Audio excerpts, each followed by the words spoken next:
So I'll just go ahead and jump in. Since I'm already talking, let's get it.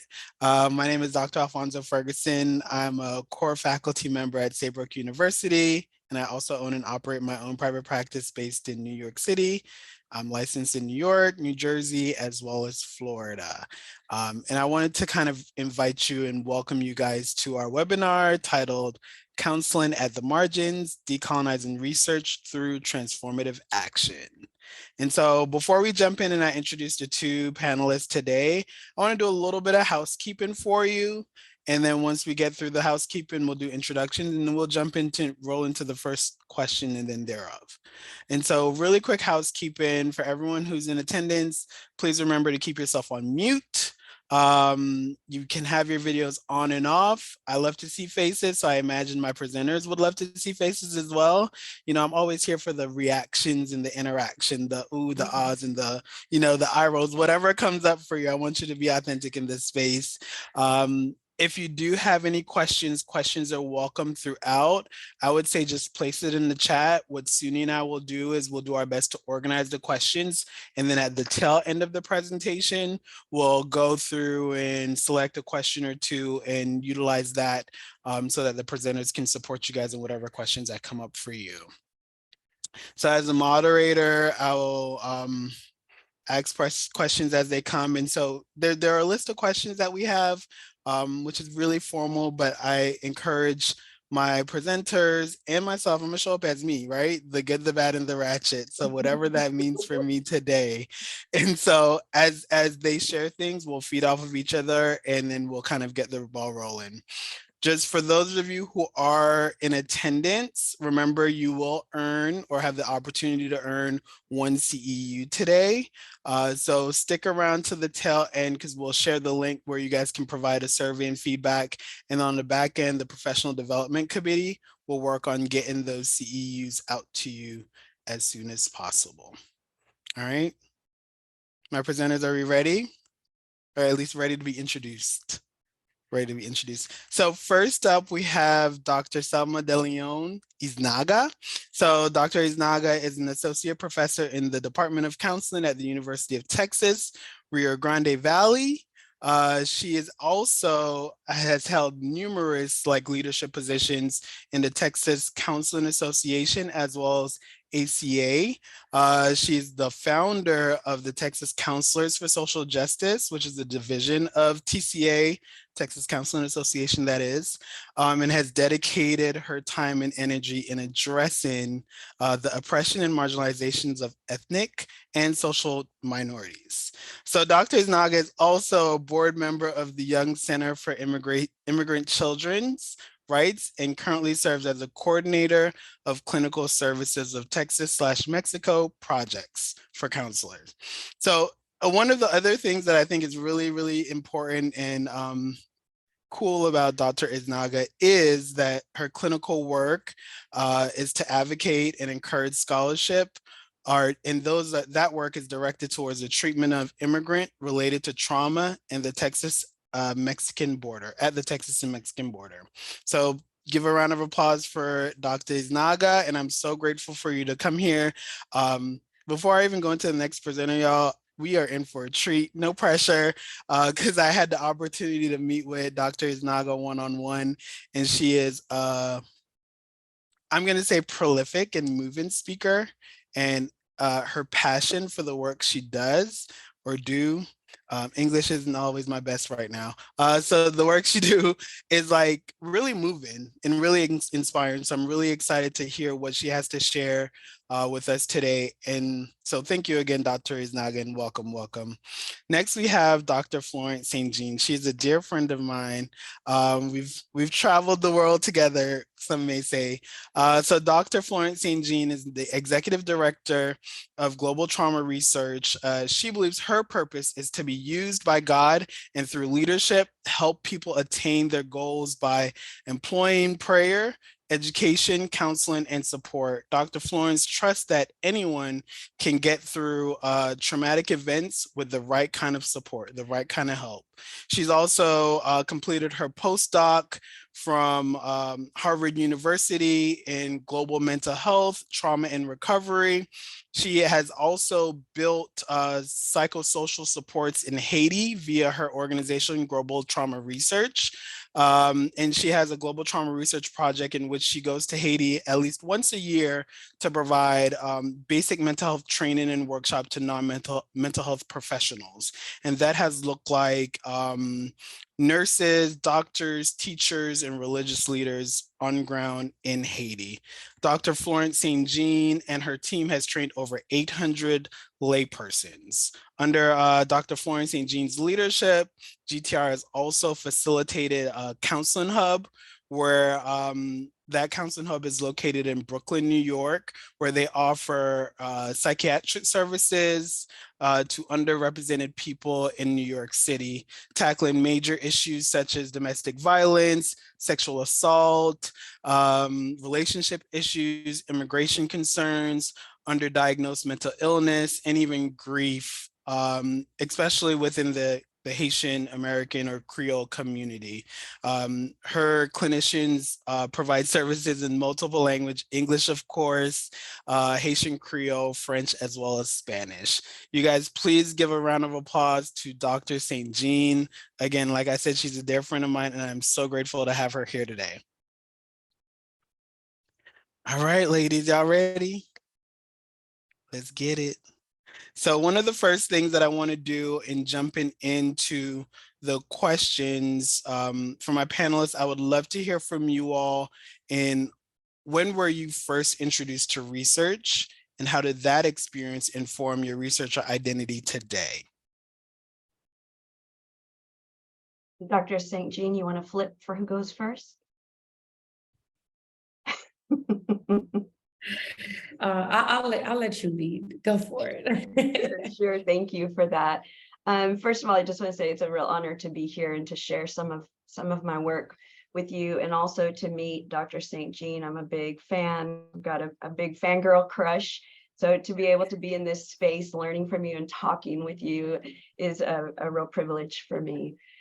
I think I'm in Texas. I grew up in Texas, and I think my first exposure to research was in the elementary school science fairs, right? Where we learned the scientific method as the gold standard for ways of knowing.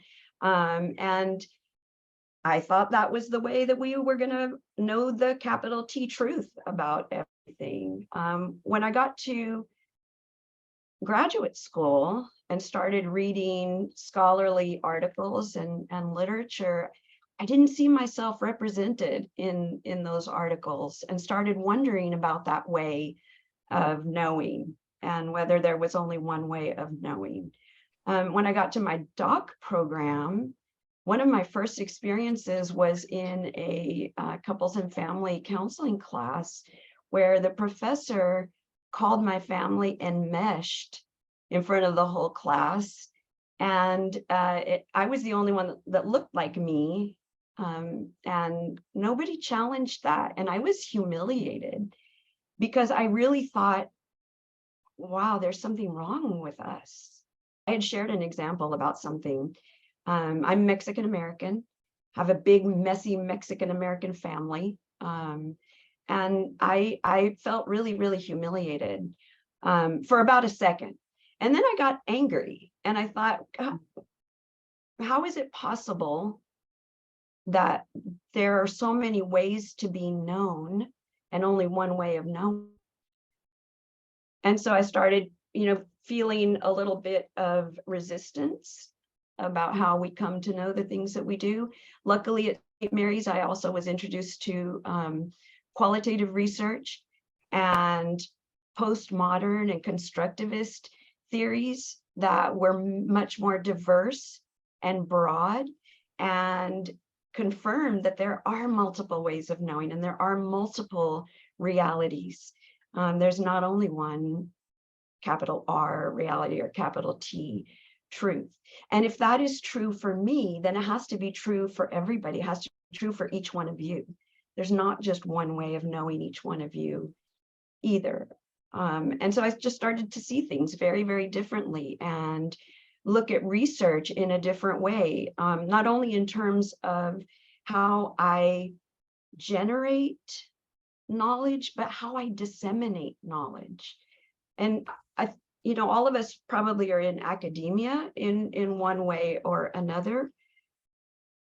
And I find myself increasingly disappointed about how insular academia has become, and how the knowledge that I generate isn't reaching its intended audience. None of the people that I work with are going to benefit from journal articles. They don't have access to those journal articles. Knowledge has become very privatized and very expensive. If you are not in an academic position, you can pay $40 for an article. The people that I work with aren't paying $40 for an article. So yeah, I've come to see the generation of knowledge, the dissemination of knowledge, who has access and right to knowledge in a very, very different, very kind of an activist way. And I want to say also, Dr. Ferguson, that I was recently promoted to professor.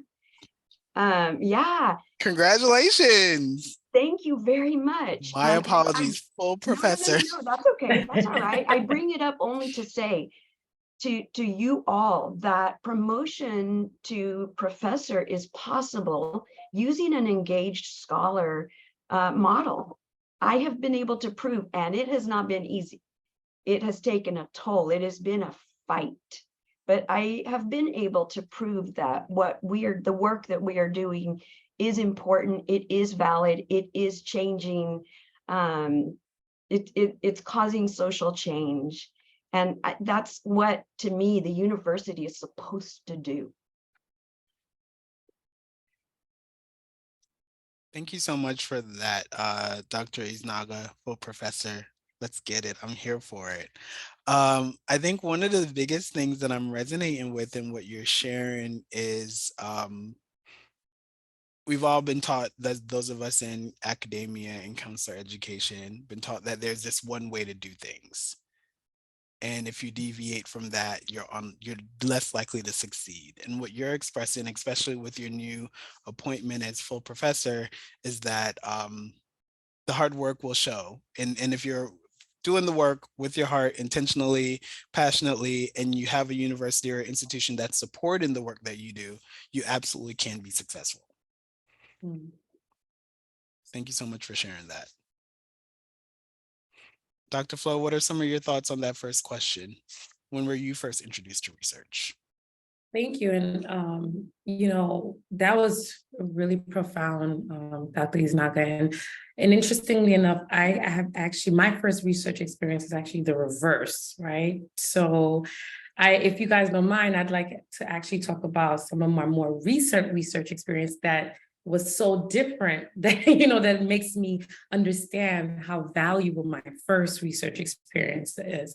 So now, I'd say in the last 5 years or so, I feel that my understanding of research has become, you just research just because you need a lot of publications on your CV, or you want to stay abreast with the profession, or you get pressured to do so in the bureaucracy of higher education. And because of that, a lot of the research is not intentional. It doesn't have a lot of love behind it, et cetera. But that wasn't actually my first research experience or my first introduction to direct research. I, at the time, was wrapping up my master's degree, and I was working in a community organization called the Family Center here in Brooklyn. And at the time, I was working in the development department, specifically with child development. And we were working with children that were perinatally exposed to HIV and AIDS and their mothers. And it was a research based program. So when I told the researcher, I was doing more of the clinical side, sitting on the floor, doing play therapy, infant massage therapy with the kids. Loved it, by the way. I still respect the executive director. She's still a mentor of mine. But when I found out that I wanted to go into the doctoral program and I was interested in that, I went on the research side and I reached out to the principal researcher. I said, "Hey, Warren, what's up? I think I want to do research. I have no real idea of what it really takes to do research. He said, yeah, sure, come on by to our side. And he kind of just took me under his wings and started telling me about how they were utilizing the information, the work that we were doing with the kids and their parents and the babies and their parents, and putting that into the research. And it was so beautiful to me, to be honest with you. I saw how intentional they were about representation. You know, a lot of the women that we worked with were low income, working class. They honestly could never afford the child development services on their own, had they had to pay for it out of pocket. The group of other practitioners that I worked with, they were really caring for the community. We did amazing events, and it was beautiful to see that translated into research. And what was also really great about it was, you know, like I said, about representation, making sure researchers were understood the identity of the individuals that they were researching. Also taking our opinion, the practitioners who are working directly and saying, listen, what do you think is appropriate? What do you think would be unethical? What do you think would be a misrepresentation of the people that you're working with? So seeing that, and then seeing the final product manifested into a long-term result, a 3-year project manifested into qualitative and quantitative work, was great for me. And so I think that definitely influenced my identity as a researcher. Till today, one of my theoretical frameworks is still Bronfenbrenner's bioecological model, understanding the impact of the community, understanding that everybody plays a role in it. And I'm very big into phenomenology, and now I have the language, I have the words, but as a master's student working in, just having this job, and that was funding me while I was doing my master's program, but still also very informed my passion for community work. I didn't understand the logistical components of the work that we were doing, and I was just doing the research part of my free time, my lunch break or after work. But I think now when I look at how I look at research, at the academic level and the higher education level, I say, no, that's not the kind of researcher that I want to be. I want to be the researcher that I was when I first was introduced to research. And I'm thankful for that experience, actually, because it's kept me focused on the prize and what's most important, and not just having, 20 publications under my belt, but really having intentional publications.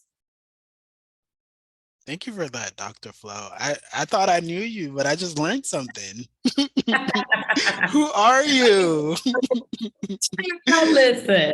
But listen, what I really appreciate and what's resonating with me the most is you started bias here, but you started research in a way that I wished I could have started research, right? Doing it directly with the population and almost being able to see the results as it unfolds and as the study unfolds, and not having to extrapolate data or information, go write about it, and then change could potentially happen. Mm-hmm. So that's amazing. Dr. Flo, you kind of started to speak a little bit about this, and I'm curious if you're down to elaborate. I'd be curious to hear about how your work has informed not only your research identity, but how have you been able to intentionally decolonize research through your research work and your research agenda? Yeah, thank you for that question. Now, actually, my research is mostly in Haiti. So I don't even remember the last time I did a research in the United States. So this is a great question because, Haiti is still reaping the negative effects of colonization. So, when we look at poverty in Haiti, I mean, it's really easy for folks to look at developing countries such as Haiti and think, oh, why can't they get it together? Why can't they get it together? Why are they still dealing with the same things over and over? But the reality is that they're still dealing with the long-term effects of slavery. They're still dealing with the long-term effects of their country being colonized, right? And so one of the biggest things about Haiti that many people don't know is that for many years post the independence, which happened in 1804, Haiti had to pay a tax to France. And so even though they quote unquote got their independence, they were still being stripped and victimized, for decades thereafter. So when I go into Haiti, even though I am of Haitian descent, my first language was Haitian Creole, right? I still understand that I have a lot of privilege, right? I live in the United States. I was educated in the United States. And so when I go to Haiti, and when I first started doing research in Haiti, the first thing that we did was had a conversation with the locals. Hey, what do you think you need? Right? What's the gap? What's the gap in services? So not necessarily instead of what we're taught, what's the gap in the literature? I don't care about the literature when it comes to folks in Haiti. I'll tell you that much. This is my sensitive area. And so I said, no, what do you think you need? And I'm having conversation with elders in the communities that specifically Quadribuquet, which is the community that we went to serve. We sat with elders, we sat with other professionals that had been doing their own type of work. In Haiti, there is not really a language for mental health. So, how we have words in a dictionary for depression, anxiety, et cetera.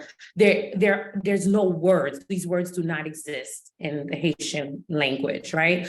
So when we come here, so the reality is that they've been surviving, they've been doing their thing, right? So clearly they're doing something right. So we went to ask, okay, how do we supplement what you've been doing? And what do you think you need? And that is what informed our research, right? Running focus groups and very casual. And I thank God for my mentorship from Dr. Rodney Hobson. If y'all know Dr. Rodney Hobson, y'all better find out. He is over at George Mason. He is the king of qualitative research.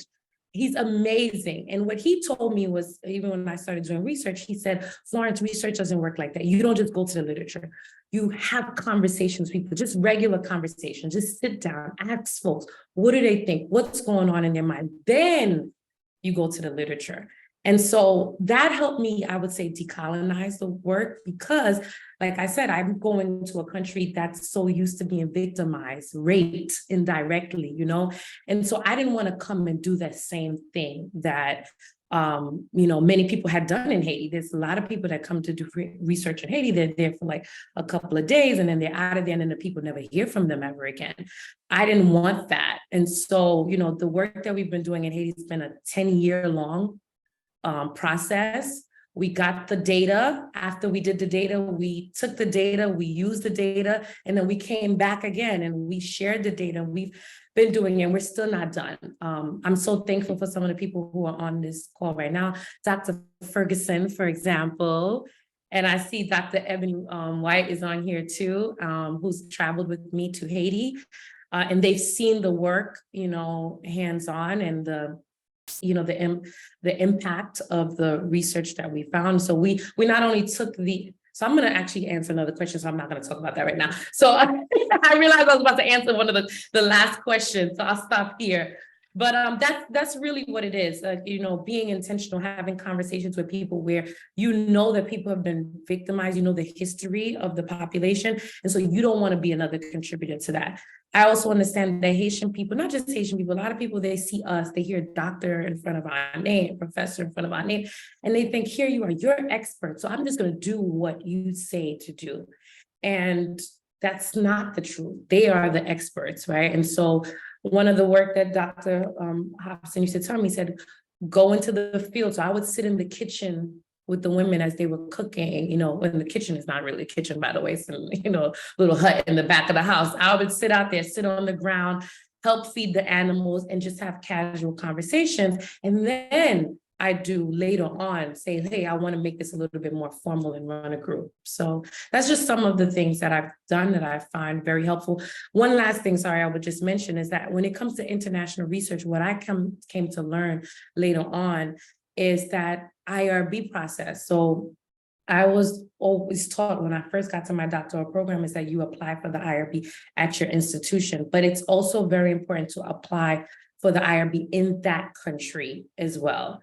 So that has informed a lot of my, more recent work that I've done in Haiti, is ensuring that I connect with folks in Haiti and apply for IRB there, because it just doesn't make sense, because no one could do that to us. They could not apply for an IRB, in Nigeria or Benin and then come to do work in the United States. No. Absolutely. Dr. Isna, go ahead. I just don't want Dr. Flo to stop talking. I want to know more and more and more. I don't think an hour is going to be enough time. And I did not realize that you are Haitian. We have a huge influx of Haitians in our community right now. So for the first time in my life, I've been exposed to the Haitian culture, and it is such a beautiful culture, such beautiful people. Unfortunately, I don't speak Creole, but many of the folks that we're meeting speak Spanish. French and Spanish are very similar. So they do, some speak Spanish. We've been offered translators by UNICEF, but that would take a different training module to teach people how to work with interpreters. It's not as easy as people seem to think. But anyway, sorry, I was floored by that for a second, momentarily. I'm a product of immigrants. I've always worked with immigrants all my life. My parents were humanitarian aid workers, and so I grew up working alongside my parents, doing everything that I could in my community, right? For me, decolonizing research, and I'm just going to repeat some of the stuff that Dr. Flo said too. It's about centering the voices, bringing them in from the margins, letting go of that idea that we're the experts in other people's problems, and listening to them and then joining with them. I think that we absolutely have something to offer as well, but we cannot be the only person at the table doing the offering, right? So we ask, what are you struggling with? What do you need from us? What can we do for you? You know how you have those moments in your life that are indelible because they may have just been a couple of moments, but they shape you forever. So one of those moments for me, when I very first started at the University of Texas Brownsville, I met a guy who was doing engaged scholarship, and he said, what's your department? What do you do? And I said, counseling. And he said, we're working in the neighborhood that's adjacent to us, and we could use some counseling in that neighborhood. Are you interested? And I said, yeah, absolutely, I am. I would love to do that. And that started this entire trajectory of my career. I went into the community, and my first visit there, I didn't even know where to start. So I just parked and walked up to a woman who was hanging clothes. And I introduced myself. And I said, hi, I'm Selma Iznaga. I work at the university, and I just would like to meet some people in the neighborhood and see if we can offer any services. And she said to me, you're going to come in, take what you want from us, get awarded for it, and we'll never see you again. That voice rings in my head constantly. So it became my mission to prove to her that wasn't what I was there for. So what I did, I said, well, you know what? I can see how you would think that. And I see that that's been your experience with people from the university. What would it take to convince you that that's not why I'm here? And she said, well, keep showing up. So that's what I did. The first time, I asked for a community meeting. The first time, I think 2 people showed up. I went back the next week, a few more people showed up, went back the next week. I did that for 10 years and came really, really close to that community. For 3 generations, I worked with that community. And it was so important that I understand what they needed. And they took me to school every single time I was there.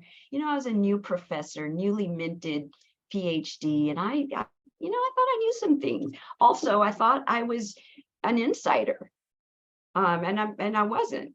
First, for the first time in my life, I realized how privileged I am. And so I developed this way of thinking that, the one down position. I don't have all the answers. I don't know everything there is to know. And every relationship that I have in the community is based on mutuality. I learn as much from the people that I work with as hopefully they do from me. So centralizing the voices and then minimizing the power imbalance. I didn't throw doctor around at all. I tried to become part of the community, and it took a while for them to trust me, but because I kept coming back, they did. They eventually did. And those are relationships that I will have for life. I still communicate with the wonderful women that I worked with and their children. I try to be as collectivist in my work and as relational as possible. There's no way that I am unbiased.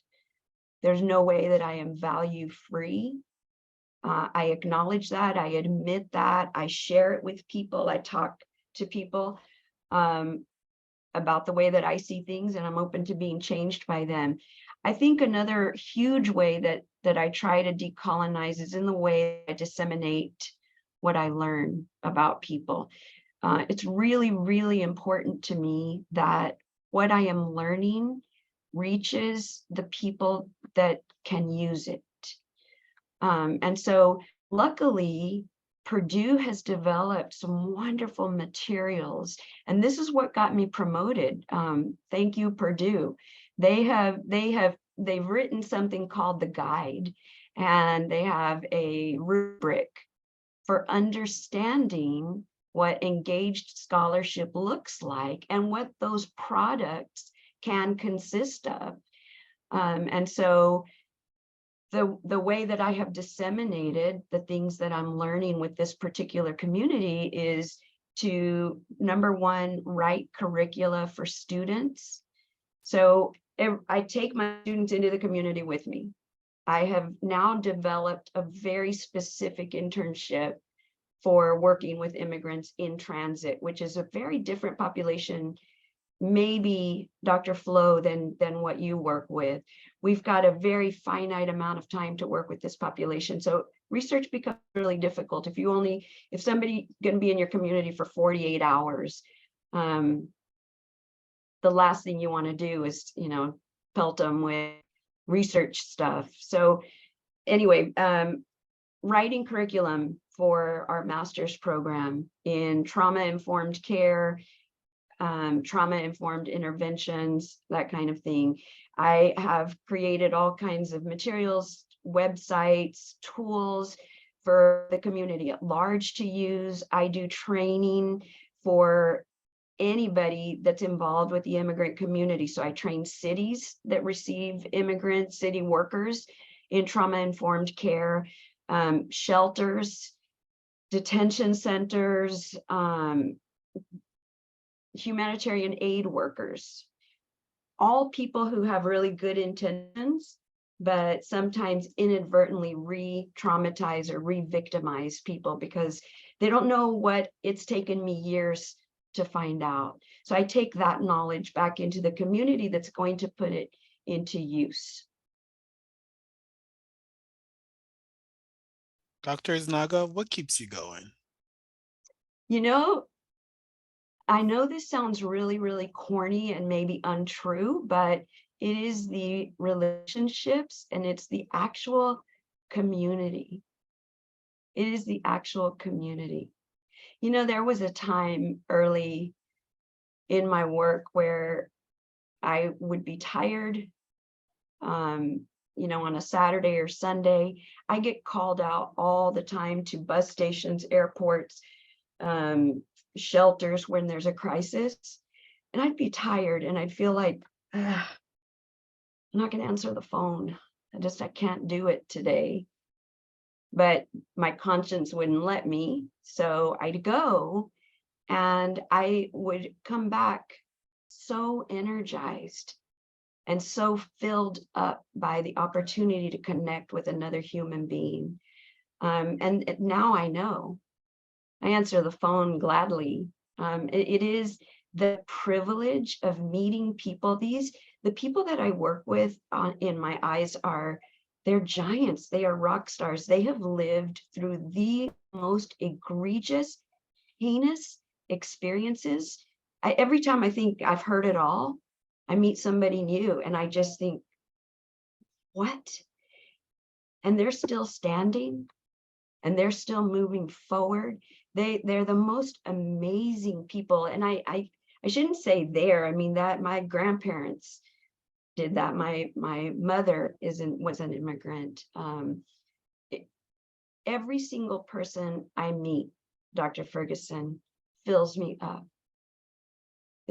They fill me up, and I cannot wait. I cannot wait to be in the field. We work on the ground in shelters. We work in all of the shelters here. And we also work on WhatsApp so that we can work with people that are still in Mexico and that are moving forward. And we work from the Texas border all the way to the California border. So there's opportunities to meet great diversity of people who have beautiful, beautiful stories. I feel really honored to be the keeper of those stories. And honestly, that is what keeps me going. That's what fills me up. Thank you. I felt that. Hmm. I felt that. How about you, Dr. Flo? What keeps you going? Not Dr. He's not trying to make me cry. Right? Listen, I'm trying to have a lit weekend. Like, I'm not going into the weekend crying, okay? I just want you to know that. No, that was really beautiful. Thank you so much for sharing that. And I think I resonate with you and that. And I think that many of us, like why we became mental health professionals, why we got into this field, many of us, it's, passion, right? And I think it's the same thing for me. Similar to you, like the stories that I research are my stories as well. Like the same thing. It's my family. It's the same. I haven't, I'm not saying that I couldn't, but I haven't participated in any research that really wasn't reflective of the community that I'm part of. So, one of the things that I always think back on is when I was a kid, and this is not just about research, this is about mental health, like the reason why I do all of this, like my purpose. Dr. A mentioned my purpose earlier, and I have that in my bio. So when I was a child, I saw my parents just go through a whole lot. There was a lot of community violence.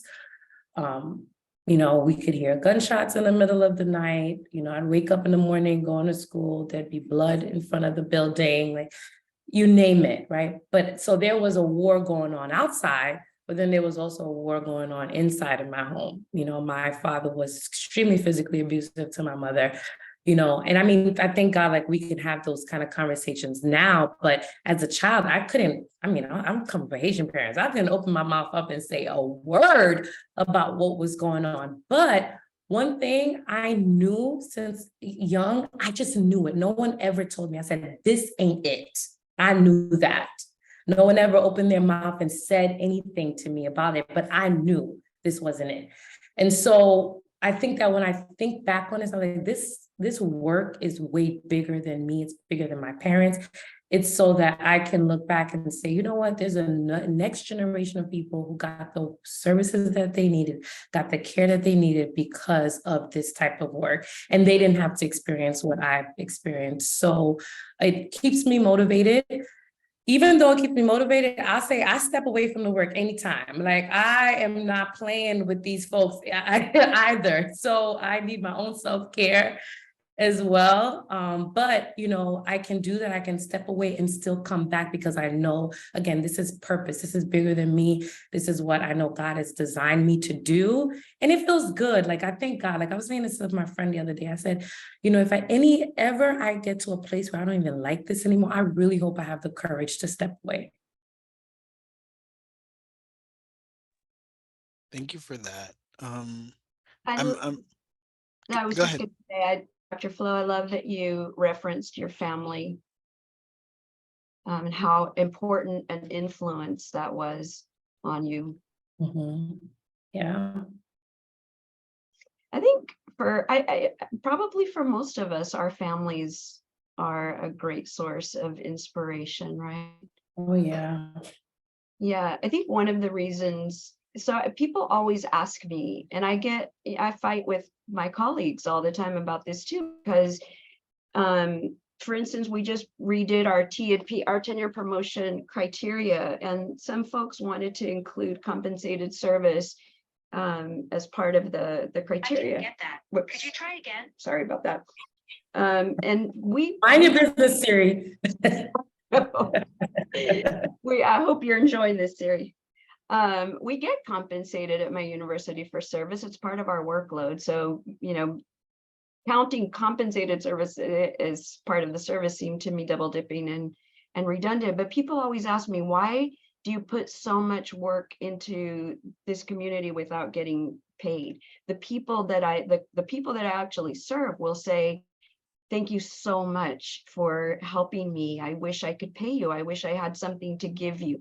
I've had people give me sleeves of cookies. That was the most touching gift I've ever gotten. I wanted to just kind of preserve it because it was so special to me. People who have so little, and she was like, I want you to have this. And I was like, not necessary. And she was like, but I want you to have it. And I was like, I will really enjoy these cookies. But one of the reasons one of the things I can say is that I know that my grandparents struggled with all of the things that we know immigrants struggle with: lack of resources, loss, discrimination. And I was too young to know then what I owed them. I was too young and stupid and immature to thank them for that. So I always think of it as my way of thanking my grandparents and my mother for struggling so that I could sit here in this completely cush job that I have and a completely privileged life that I have because they struggled. So they planted those seeds, and they didn't get to see what grew. They didn't get to see what grew from those seeds. So for me, in a way, it's a way of keeping connection with my roots. It's my way of thanking the people that came before me for all of the ways that they taught me that I didn't even realize at the time. Super important stuff. Yeah. Dr. Smith took the words out of my mouth, the importance of paying it forward and Yeah. giving back and nurturing those to come in honor of those who came before you.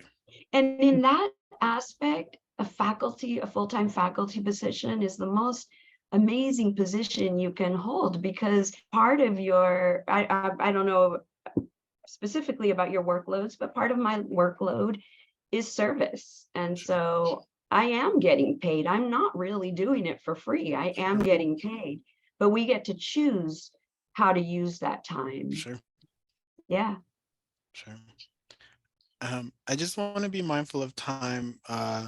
So I'm gonna jump around a little bit. You are Already absolutely right, Dr. 2:45. Iznaga. Like an hour is not enough. No. And I do want to honor our attendees and leave some time for questions. So my last question for you both is, how would you teach someone to take these steps to support and engage with their community in this way? What does that look like?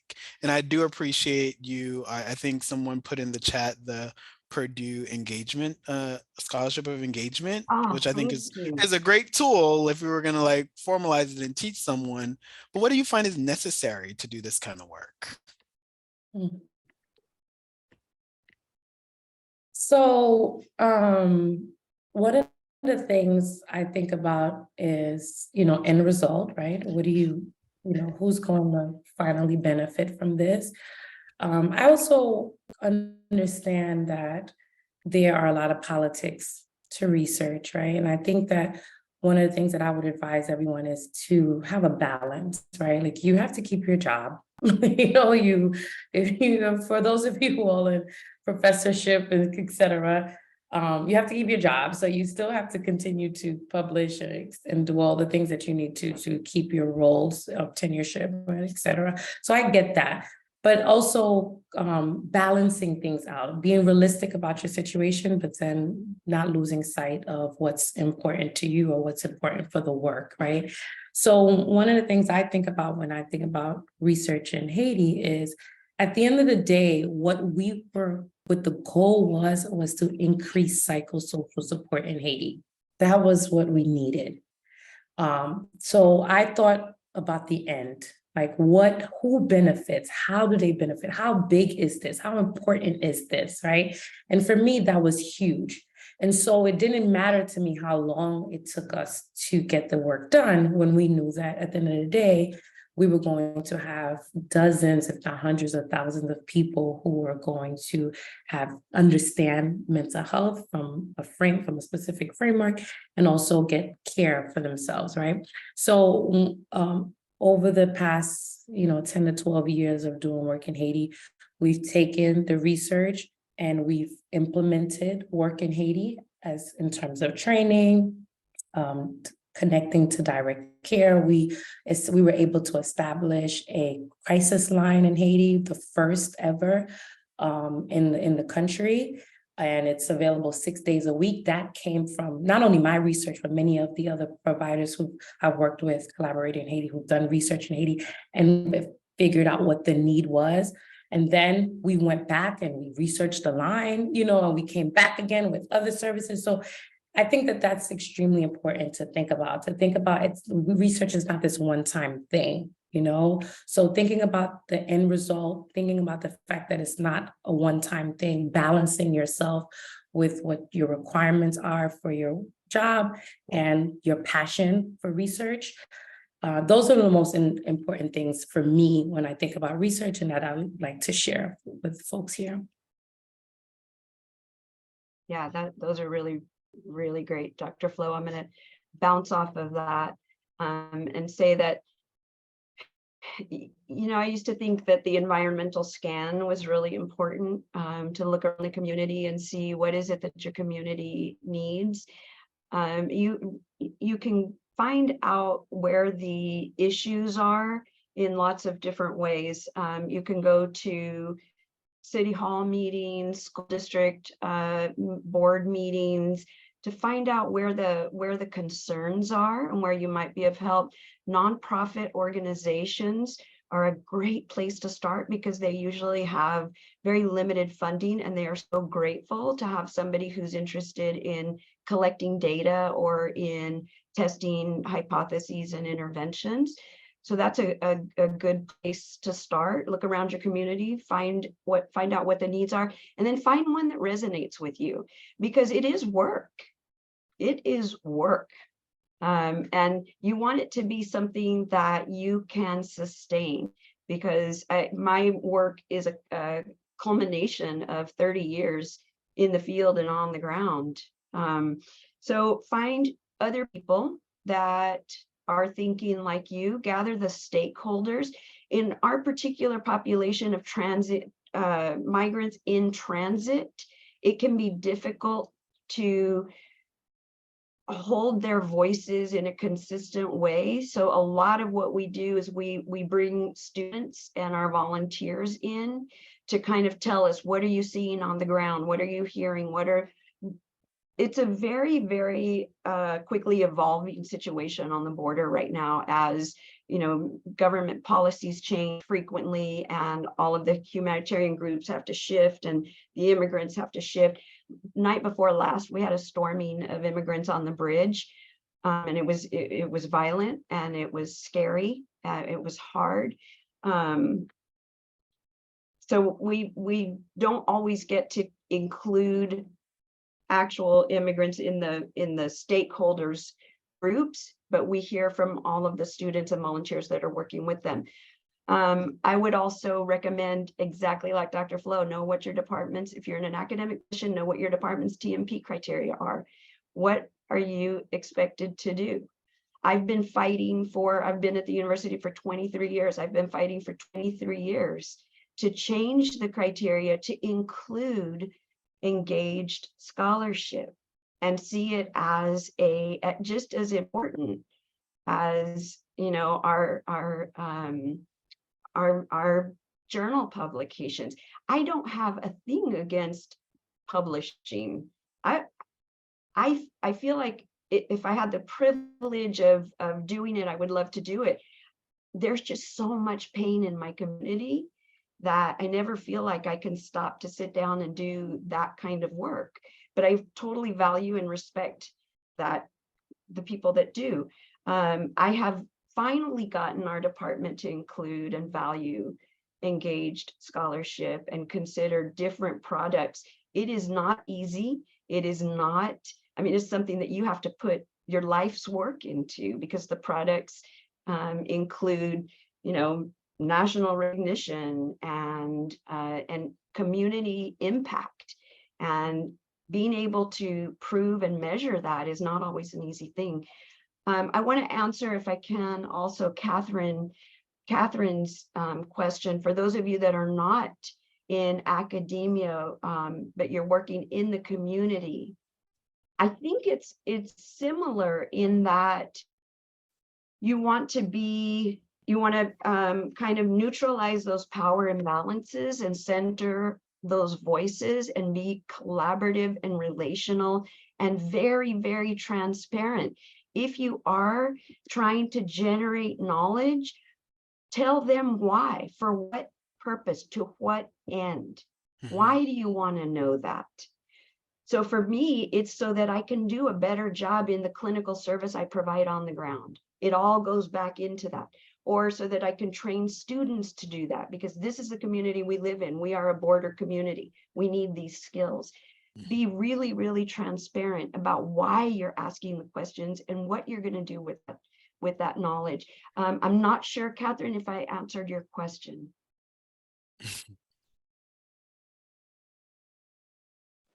Thank you. Okay. Awesome. As we continue to roll into the question, I see Shay Evans has a question in the chat as well. Shay asks, how do you respond or work with someone who insists on just using scientific methods? So, I mean, it depends. And I like to give honest answers. Like, I mean, if is it your dissertation committee, because, because if it is, yes, that's a whole other kind of conversation. You may want to, take and give a little, it's not your life's work. You want to be done. And this is an honest, feedback. But but the thing is, what you want to do is, if you're bringing in another method, you just want to be able to back it up in terms of why it's relevant for that particular research. That's most important, because there are even scientific methods. There's so many, like you can, you come with grounded theory, but why? Interpretive phenomenology, but why? It really has to make sense to what you're researching. How do you want to be an influence or don't want to be an influence in the research? So if you're coming in with another method, but it makes sense for the population that you're working with, you have to be able to back it up with data, with articles, previous articles, what other people have done. And if you can do that, then I'm hoping that the person that you're working with is somewhat reasonable and can hear your feedback. But like I said, it's who you're talking to. If you're a GA and it's not your study, I don't know if you want to do that, or if it's, again, a dissertation chair, you want to be mindful of how you bring up, your approach. But if it's a colleague, then absolutely, you want to challenge your colleague and have conversations what you think is the best use of the population that you're about to work with. Perfect. Great pointers, Dr. Flo. I want to be mindful of our time.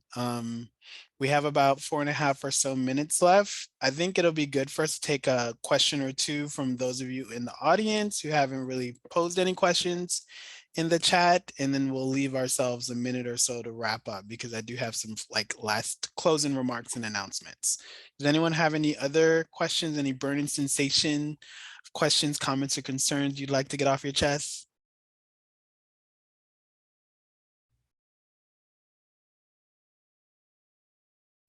I hope that means we did well, Dr. Flo.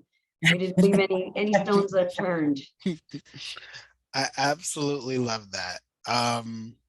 So what Can I I'll do, pose? Can I of pose a course, question? Thank you. you can. So my Okay, Doc. Hey, girl.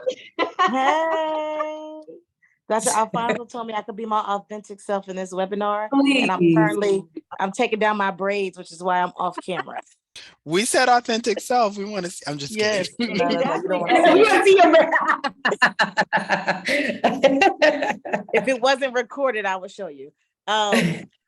My question is, we live in a very contentious time in our socio-political climate. And so as researchers, as educators, and as supervisors, we're in the position of training new folks. And I'm seeing a lot of pushback from students in regards to implementing anti-racist, liberatory, emancipatory, community engaged practice and training. And so I'm wondering how you recommend to deal with that, how you deal with that, particularly when you are working within institutions, whether they're academic, whether they're clinical spaces, right, where you are being supervised and evaluated and things of that nature, but you're getting this pushback from people who, not just your colleagues, but people you are charged to train. Yeah, that's a great question. Dr. Isnanga, I think you probably best to answer because I think my positionality is different. I've worked in, as a faculty member, but I was not on a tenure track and I didn't want to be. So like, I didn't care about creating pushback in my institution, and I didn't care about what them students had to say about me anyhow. So like the way I responded to them was very different, but if you're trying to get a tenure, you might want to respond a little bit differently. I don't know. But I think that one of the things that I did a lot with my students was, and it didn't matter what class it was, whether it was a research class, whether it was a trauma class, I always brought in race. Because I told them that I don't care if you plan on working on Long Island, you think you're going to work on Long Island, you're going to encounter race. And so I think that when I brought it was just a regular who I was. They expected it from me. I think that was one thing the faculty expected it, the students expected it. So when I brought it into the research, it didn't, it wasn't new or profound to anyone. The other thing is that I always brought in real life experiences. I was always asking people, the students, tell me about your experience. Tell me about where you live.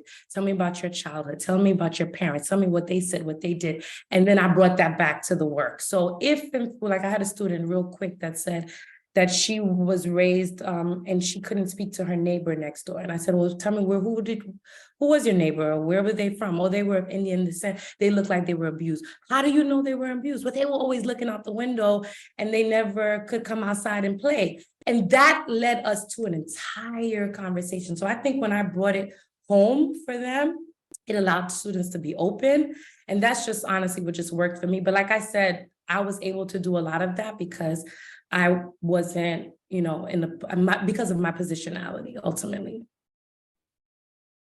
Yeah, I would definitely agree with that. And Dr. White, I think that one of the reasons that we're living in such contentious times is precisely because what we are learning at the university doesn't reach the community, right? So you have half of the US population that doesn't believe that vaccines work. Is there not science around that? There's some science around that. There's some evidence of that. It's not reaching them. They're getting their knowledge from social media, from very partisan news groups. The work that we're doing in the institution, in the academy, is not reaching the masses. We're living in an unbelievable era of truth decay, right? And so I want to hear everybody's thoughts, Ebony, when somebody pushes back, but also want to hear where are you getting your information from? Who informs you? And then we can have this conversation. And I'm not sure if that answers your question, but I get really fired up about us not getting the information that we're generating out into the public. And I think that's a perfect example, how contentious our country has become, how polarized our country has become. Yes, you do get fired up, I Dr. do. Iznaga, and I'm here for it. Like, Thank you. let's set this thing on fire. Yeah, I know it's a lot. It's a lot. My students are like, settle down, Dr. White. I just want to, I know we're a little over on time, so I'm going to use this time to wrap up and do some closing remarks. First of all, thank y'all so much.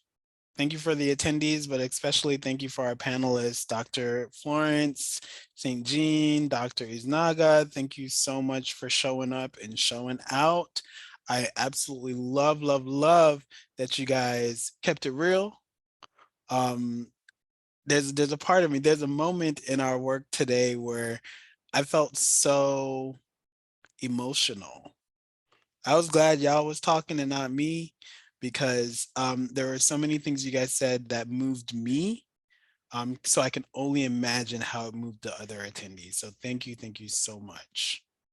For our attendees who attended today, SUNY dropped the link for the survey in the chat a few minutes ago. So please take your time, or take some time to complete that survey link so you can earn your CEU credits should you choose to.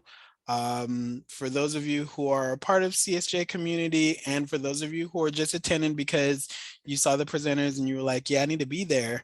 CSJ got some fire coming down the pipeline, so stay tuned, because we have other webinars and other presentations coming over the next few weeks. And soon, if you don't mind dropping the link to the CSJ events so that folks can have access to that and look out for upcoming events. Other than that, I love y'all. I appreciate y'all. Thank you for sharing space and allowing us to feel safe and be our authentic selves here. Y'all take care now. Have a Thank good you one. for the privilege. Good to see everybody.